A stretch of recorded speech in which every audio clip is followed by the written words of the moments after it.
ମାସରେ କମ ପଡିଗଲା ତାକୁ ଆପଣଙ୍କ ମାଧ୍ୟମରେ ରିକ୍ୱେଷ୍ଟ କରୁଛି କି ଅଧିକା ସମୟ ଅବଧି ବଢାନ୍ତୁ ଏ ଯୋଉ ବର୍ଷେ ପୂର୍ତ୍ତି ପାଳନ କରିବାକୁ।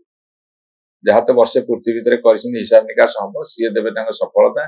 ଆମେ ଦେଖିବା ସଫଳତା ଭିତରେ କେତେ ବିଫଳତା ତାକୁ ଆମେ ଦର୍ଶେଇବୁ, ଅପେକ୍ଷା କରନ୍ତୁ। କେମିତି ଚଲନ୍ତୁ, ଏ ତୈଳ ଖୁମ୍ବର ମାଙ୍କଡ ଯେତିକି ଉପରକୁ ଉଠିବେ ସେତିକି ତଳକୁ ଖସିବେ। ଆମେ ଗୋଟେ ବର୍ଷ ହେଲା ବର୍ତ୍ତମାନ ଦେଖୁଛୁ ଓଡିଶାରେ ଯୋଉ ସରକାର ଚାଲିଛି, ଯେତେ ମେଳା ମହୋତ୍ସବ ଯାନି ଯାତ୍ରା ଖେଳକୁଦ ସବୁ ମନ୍ତ୍ରୀ ସେଠି, ସବୁ ଏମଏଲଏ ସେଠି।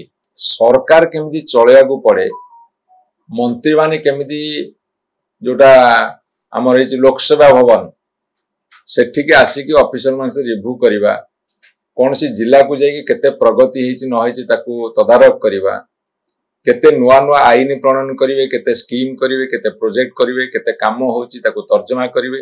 ଏସବୁ କଥା ନ କରି ଆପଣ ଦେଖିବେ, ମୁଁ ଲାଷ୍ଟ ବର୍ଷେ ହେଲା ଅନୁଧ୍ୟାନ କରୁଛି, ଯାହା ହଉ ସଭା ସମିତିରେ ଆଟେଣ୍ଡ କରିବା ଆଉ 2 ଘଣ୍ଟା 3 ଘଣ୍ଟା ଧରି ଭାଷଣ ଦେବା ଏ ସରକାର ପ୍ରାଥମିକତା ପାଲଟିଛି।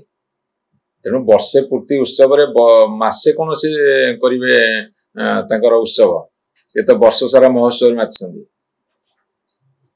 ଆଉ ସମୟ ଦଉଛନ୍ତି, ଧର ଦିନ 10ଟାରେ ସମୟ ଦେଇଥିବେ, ଦିନ 12ଟାରେ ଆସିବେ, 12ଟାରେ ଆସିକି 3ଟା ଯାଏ ଭାଷଣ ଦେବେ, 3 ଘଣ୍ଟା ଏକୁ ଆରେକେ ବଳିକି। ମାଇକ୍ରୋଫୋନ ଧରିଲେ ସେ ମାଇକ୍ରୋଫୋନ ଛାଡି ହବନି, ପୁରା ଫେଭିକଲ ଅଠା।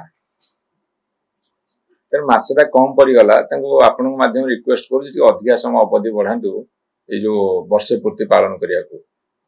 ଯାହା ତ ବର୍ଷେ ପୂର୍ତ୍ତି ଭିତରେ କରିଛନ୍ତି ହିସାବ ନିକାଶ ହବ, ସିଏ ଦେବେ ତାଙ୍କ ସଫଳତା। ଆମେ ଦେଖିବା ସଫଳତା ଭିତରେ କେତେ ବିଫଳତା ହେଇଛି ତାକୁ ଆମେ ଦର୍ଶେଇବୁ, ଅପେକ୍ଷା କରନ୍ତୁ। ମେଟ୍ରୋ ଡିପିଆର ବଦଳ କଥା ଆପଣ ପଚାରୁଛନ୍ତି, ଦାସ ଆଇଲେ ମୂଳରୁ ଗା। ଇଏ ପୁରା ଯୋଉଠି ବିଜେଡିର ଛାପ ବାଜିଥିବ ସେଇଟା ଆଜି ଭଲ କାମ ହେଇଥିବ ତାକୁ ପରିବର୍ତ୍ତନ କରି ହର୍ଷଉ ଦୀର୍ଘ ଲଗେଇଦେବେ, ଭଲରେ ହର୍ଷଟି ଲଗେଇଦେବେ କି ଦୀର୍ଘଟି ଲଗେଇଦେବେ, ଭୁଲ ହେଇଯିବ। ତେଣୁ ଦାସ ଆଇଲେ ମୂଳରୁ ଗା, ସେ ଚଲେଇଛନ୍ତି ଆଉ କଣ, ତାଙ୍କୁ କହ ସେମିତି ଚଲନ୍ତୁ। ଏ ତୈଳ ଖୁମ୍ବର ମାଙ୍କଡ ଯେତିକି ଉପରକୁ ଉଠିବେ ସେତିକି ତଳକୁ ଖସିବେ। କହୁଥିଲେ କଣ ଉପରେ ଯିବ ମେଟ୍ରୋ, ଏବେ କହୁଛନ୍ତି ମାଟି ତଳେ ଯିବ। ନହେଲେ ଜଳସେଚନ ବ୍ୟବସ୍ଥା କରିକି ସେଥିରେ ଜାହାଜ ଚଲେଇବେ, କଣ ଜାଣିପାରୁନି, କେନାଲ ଖୋଲିକି ଜାହାଜ ଚଳେଇବେ, କରିଦେଇ ପାରିବେ। ଏମାନେ ତ କଥାରେ ସାରା ଭାରତବର୍ଷକୁ ଉନ୍ନତି କରିସାରିଲେଣି ନା।